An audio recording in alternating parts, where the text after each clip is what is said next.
பாடுவேன், துதி பாடுவேன்.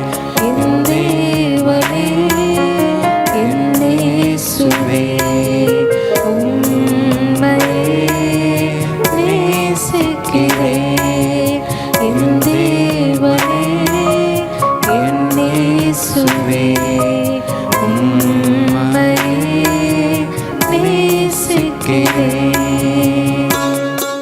தேவன் உங்களை ஆசீர்வதிப்பாராக.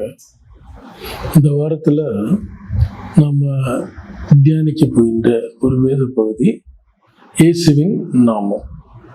என்ன நாமம்? இயேசுவின் நாமம். பாருங்க, நம்முடைய தேவன் 3 தன்மைகளில் தன்னை வெளிப்படுத்துகின்றார். பிதா, குமாரன், பரிசுத்த ஆவி. குமாரன் நாமம் இயேசு கிறிஸ்து நமக்கு நல்லா தெரியும். ஆனால் பாருங்க, இந்த உலகத்தில் யார் ஜெபம் பண்ணாலும் இயேசுவின் நாமத்தினால தான் ஜெபம் பண்ணி முடிக்கிறாங்க.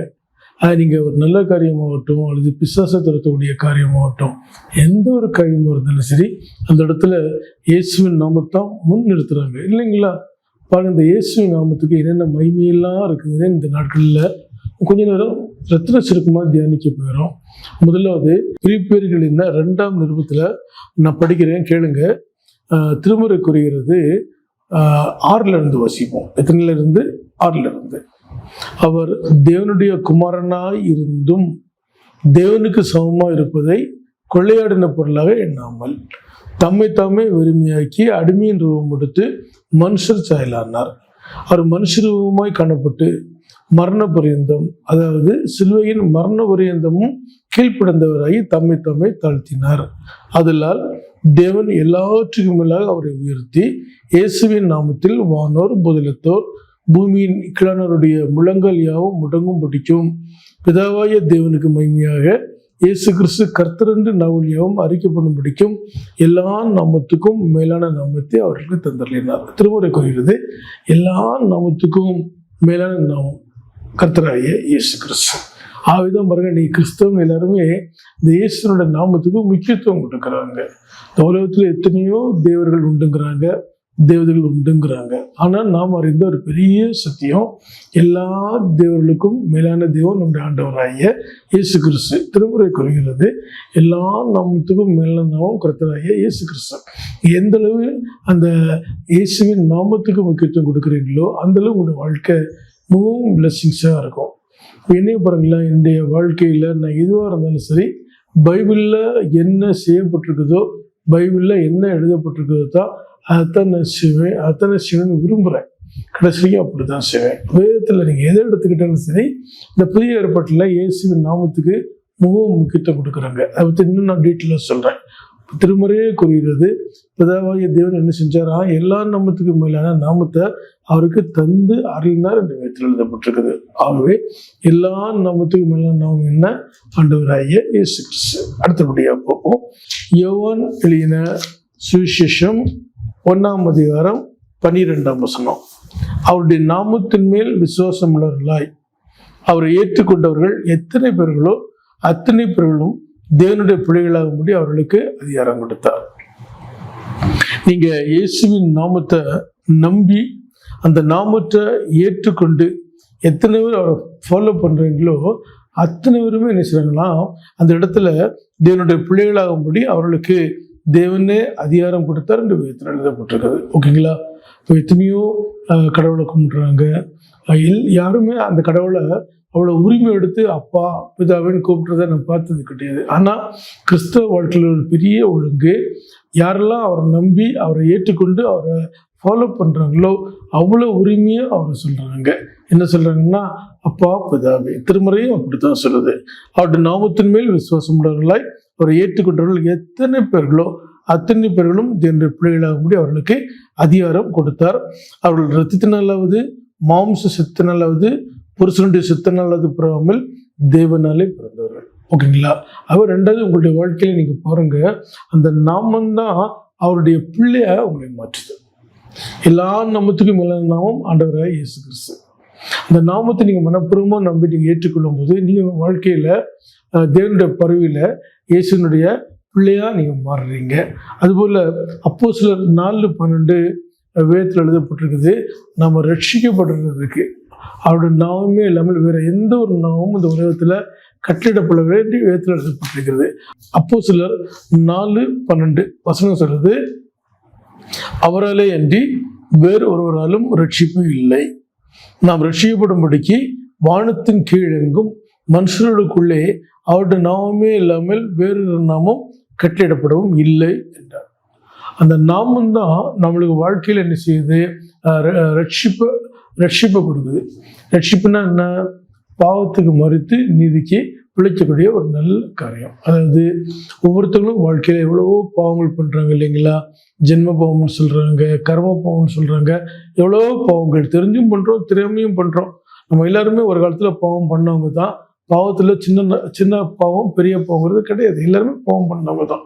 இப்போ யார் அந்த நாமத்தை முதலாவது கேள்விப்படுறாங்களோ, இந்த நாமத்தை நம்புறாங்களோ, அந்த நாமத்தை ஏற்றுக்கொள்றாங்களோ, நிச்சயமாகவே அந்த நாமம் அவரோட வாழ்க்கையில அவ்வளோ பெரிய மிராக்கிளை கொடுக்குது.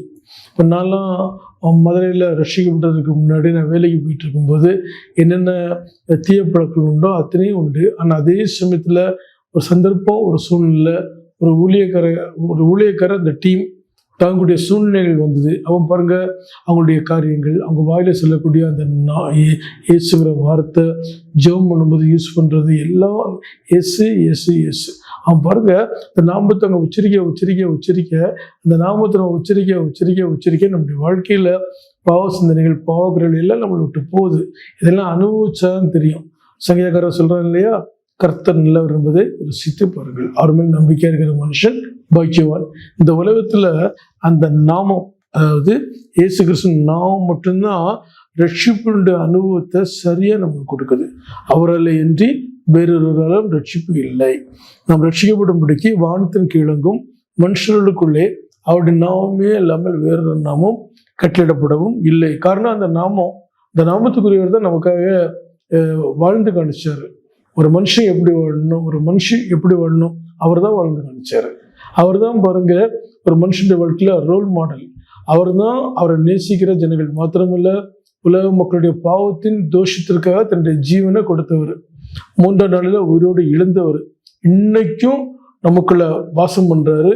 பரிசுத்த ஆவியாக தேற்றவாளனாக. ஆவிதான் இந்த இடத்துல வேதம் தெளிவா சொல்லுது. அது நம்முடைய வாழ்க்கையில மெய்யான ரட்சிப்பை கொடுக்கக்கூடிய நாமம் இயேசு இயேசு இயேசு.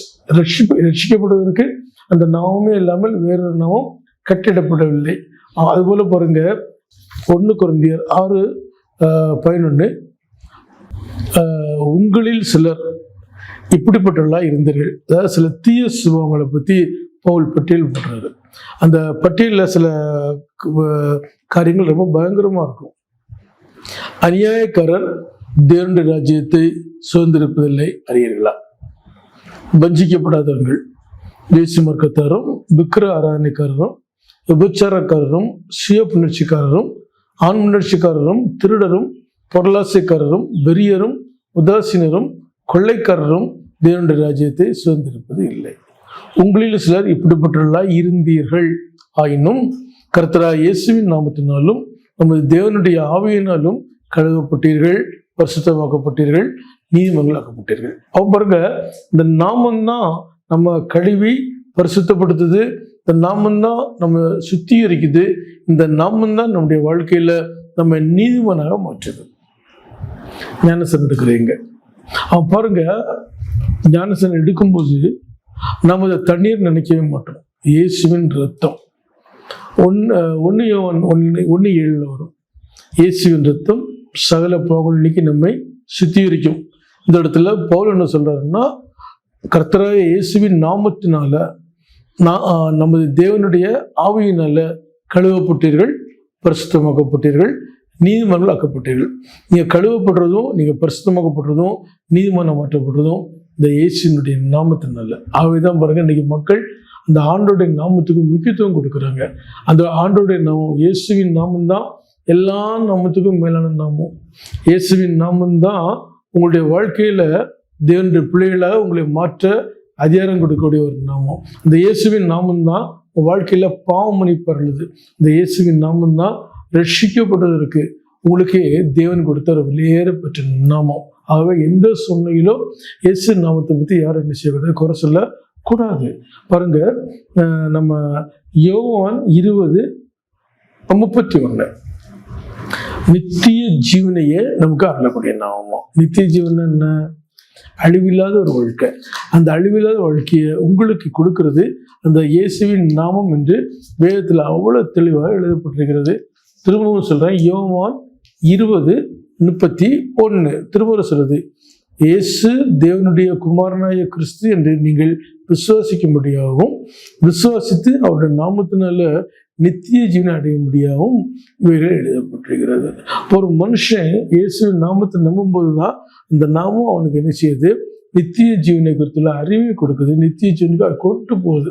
நித்திய ஜீவனா என்ன? அழிவில்லாத ஒரு வாழ்க்கை. உங்களுக்கு தெரியும், ஒரு மனுஷன் இறந்துட்டோம்னா அவன் மண்ணிலிருந்து எடுக்கப்பட்டனால அவனோட பாடியை கொண்டு போய் மண்ணை பதிச்சிடுறாங்க. அவனோட ஆவி தேவனிடத்துக்கு திரும்பி போயிருது. அவனோட ஆத்மா, அந்த ஆத்மா அந்த உலகத்துல வாழும்போதே தேவனை பற்றிய அறிவை நல்லா அடைஞ்சு தேவன் கூட க்ளோஸா இருந்துன்னு சொன்னா, அவன் ஒரு மனுஷன் மறைச்சாலும் அந்த ஆத்மாவுக்கு அழிவு இல்லாம நித்திய ஜீவன் அடைய முடியாம என்ன செய்றாங்கன்னா போயிடுறாங்க. அவன் திருமுறை சொல்றது, நித்திய ஜீவனை அடைகிறதுக்கும் தேவனால் நம்ம கொடுக்கப்பட்டனவும் இயேசு. யோவான் எழுதின சுவிசேஷம் 14ஆம் அதிகாரம் 13 வாசிக்கிறேன், கேளுங்க.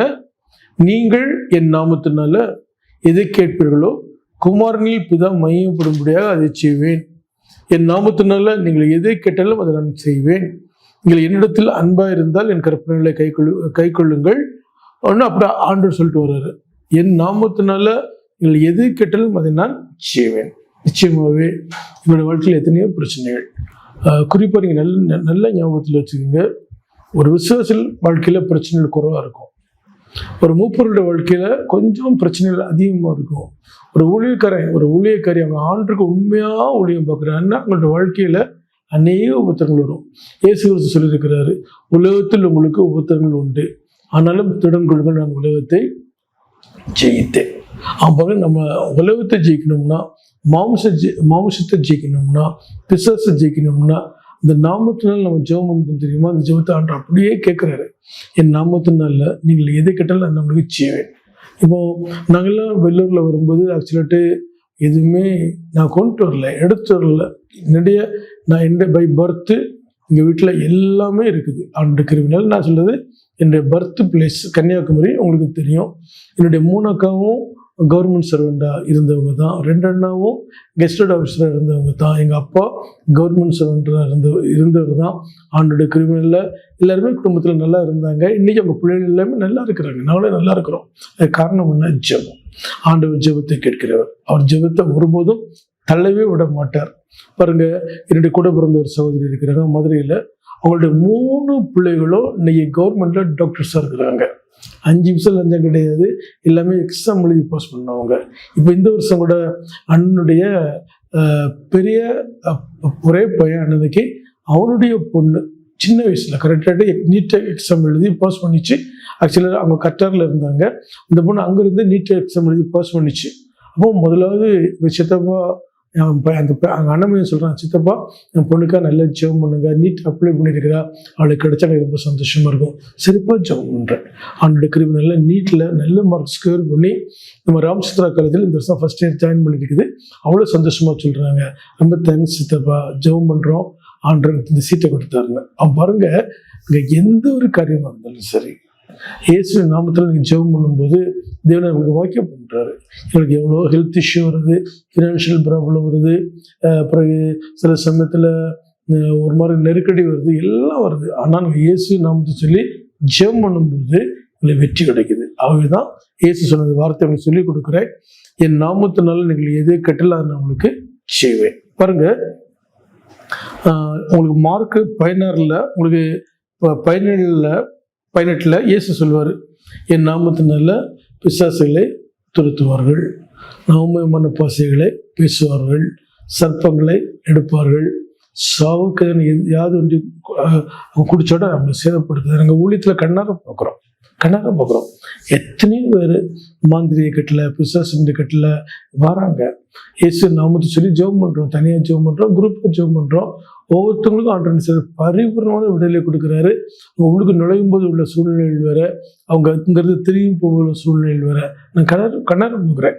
சில சமயத்துலலாம் ரொம்ப டயர்டாக இருப்பேன். மற்றும் நாங்கள் திருவாரூருக்கு ஊழியத்துக்கு போயிருந்தோம். உண்மையிலே அன்றைக்கி ரொம்ப டயர்டு. இன்றைக்கி ட்ராவல், எத்தனையோ விஷயங்கள். அம்மா அடுத்த நாள் காலத்தில் நான் பேசும்போது இந்த ஊழியக்கார்ட்ட சொன்னேன், ரொம்ப டயர்டாக இருக்குது, ஓகே ப்ராமிஸ் பண்ணிட்டேன், வந்துட்டேன், நல்ல ஜெபம் பண்ணிருக்கிறேன், நீங்கள் பழையபடியும் உட்காந்து பிசாசெல்லாம் துரத்துவீங்கன்னு நினைக்காதீங்க, தேவண்ட வார்த்தையை கொடுத்து நீங்கள் போயிட்டே இருப்போம். அப்போ அவர் சொன்னார், இல்லைன்னா நீங்கள் வந்து உட்காந்தாலே போயிருந்தார். உண்மையிலே பாருங்க, போகும்போது அவ்வளோ பலவீனமான சூழ்நிலை. அவர் அன்னைக்கு பார்த்து ரொம்ப பிசாசிന്റെ கட்டில் மக்களை மொத்த திருவாரூர்லேருந்து மொத்தம் கூட்டு குறைச்சி உட்காந்துருந்தாரு லட்சுமணங்குடி ஊழியக்காரர். அவன் பாருங்க, அங்கே போய் உண்மையிலே 2 மணிக்கு மெசேஜ் கொடுத்து சும்மா ஜம்முன்னு உட்காந்தேன்.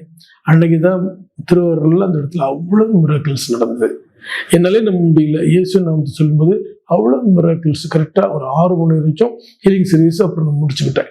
அப்புறம் கடைசியாக அவர் சொன்னார், அண்ணா இங்கே வந்த ஹெல்த்து அவ்வளோ மோசமாக இருந்தது, நீங்கள் அவ்வளோ பெரிய மிராக்கிள்ஸ் ஆண்டர் பண்ணார். நான் சொன்னேன், என்னால் இல்லை, கர்த்தருடைய ஆவியானவர் இயேசு நாமத்தை சொல்லும்போது எல்லா மிராக்கிள்ஸ் நடக்கும்னு சொல்லிட்டு, இதெல்லாம் எங்களுக்கு ஒரு பாடம். எங்களால் இல்லை, அந்த இயேசுவின் நாமத்தினால. அவர்தான் உங்களுக்கு சொல்லிக் கொடுக்குறேன். இயேசுவின் நாமத்தினால பிசாசில் துரத்துறோம், பிசாசில் துரத்துறவங்க கையில் வச்சு ஜெபம் பண்ணுறோம், ஆண்டவர் கூட கொடுக்குறாரு. ஓகேங்களா? இந்த இயேசுவின் நாமத்துக்குன்னு அப்படின்ட்டு ஒரு விசேஷத்தை மகிமையை நாங்கள் போகிறோம். முதலாவது அது எல்லா நாமத்துக்கும் மேலான நாமம். அந்த நாமம்தான் இந்த நாமத்தை நம்புறவங்களை அவருடைய பிள்ளைகளாக மாற்றுது. அந்த நாமம்தான் இந்த உலகத்தில் நமக்கு பாவ மன்னிப்பை கொடுக்குது, ரட்சிப்பை அருளுது, நம்ம சுத்திகரிக்குது, நம்மை பரிசுத்தப்படுத்துது, நித்திய ஜீவனை கொடுக்குது, எதை கேட்டாலும் கொடுக்குது, பிசாசுல துரத்துது, வியாதிசில குணமாக்குது. எல்லாவற்றுக்கும் மேலே ஆண்டவர் சொல்றாரு, மத்தேயு 18:20 சொல்லுவாரு, 2 அல்லது 3 பேர் அவருடைய நாமத்தினால ஒன்னா கூடும்போது அங்கே அவர் இருக்கிறாராம். இன்னைக்கு பாருங்க, எந்த சர்ச் ஆகட்டும், எந்த ப்ரேயர் குரூப் ஆகட்டும், அங்கே உட்கார்ந்து என்ன செய்றாங்கன்னா இயேசு நாமத்தை சொல்றாங்க. அந்த இடத்துல தேவனுடைய ஆவியினவர் அங்கே கூட உட்கார்றாரு, அசைவாடுறாரு, கரெக்டாக கைட் பண்றாரு. லைஃப்ல பார்க்குறோம். ஆகவே எந்த சூழ்நிலையாக இருந்தாலும் சரி, இங்கே கிறிஸ்தவ விசுவாசியாக இருக்கும்போது இயேசுவின் நாமத்துக்கு முக்கியத்துவம் கொடுங்க. அந்த நாமம்தான் நமக்காக இந்த உலகத்துல தேவனால் கொடுக்கப்பட்ட விலையேறப்பட்ட நாமம். இயேசுவின் நாமத்துக்கு, நாமத்துக்கு மீனிங் என்ன? தன்னுடைய ஜனங்களுடைய பாவங்களை நீக்கி அவர்களை ரட்சிப்பார். ஓகேங்களா? ஆகவே இயேசுவின் நாமத்துக்கு முக்கியத்துவம் கொடுங்க. இந்த நாமம் தான் வானத்திலும் பூமியிலும் மேலான நாமம். நீதிமொழியில் எழுதப்பட்டிருக்குது, கர்த்தர் நாமம் பலத்த துருகம், நீதிமானவர்கள் ஓடி சுகமா இருப்பான். உங்க வாழ்க்கையில சுகமான லைஃப் வேணும்னா இந்த கர்த்தருடைய நாமத்தை பிடிச்சுக்கோங்க. அந்த நாமம் எல்லா நாமத்துக்கும் மேலான நாமம். அந்த நாமம் அவருடைய பிள்ளைகளாக மாற்றக்கூடிய நாமம்.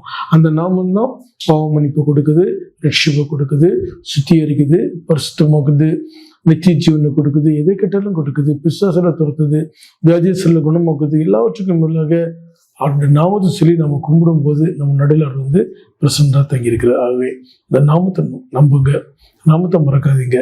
எப்பவும் ஜெபம் பண்ணாலும் இயேசுவின் நாமத்தை நீங்கள் முன்னிறுத்தி நீங்கள் ஜெபம் பண்ணுங்க. இயேசுவின் நாமத்தை முன்னிறுத்தி ஜெபம் பண்ணும்போது ஆண்டவராக இயேசு கிறிஸ்து நிச்சயமே உங்களுக்கு கேட்பதை கொடுப்பார். ஜெபம் பண்ணுவோமா? கர்த்தாவே, இந்த வார்த்தையில் கேட்ட மக்களை உங்களுடைய சமூகத்தில் ஒப்பு கொடுக்கிறேன்.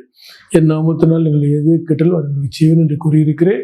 இந்த இயேசுவின் நாமம் ஆண்டவர் எங்களுக்கு கொடுக்கப்பட்ட விலையேறப்பட்ட நாமம். ஆண்டவரை இந்த நாளிலும் கூட தேவகுமாரனா இயேசுவின் நாமத்தினால இந்த பிள்ளைகள் எந்தெந்த காரியங்களுக்காக ஜெபிக்கின்றார்களோ அத்தனை காரியங்களில் கொடுப்பதாக உடனே நாமம் மையப்படட்டும். இயேசுவின் நாமத்தில் பிதாவே, ஆமென். தேவனை ஆசீர்வதிப்பாராக.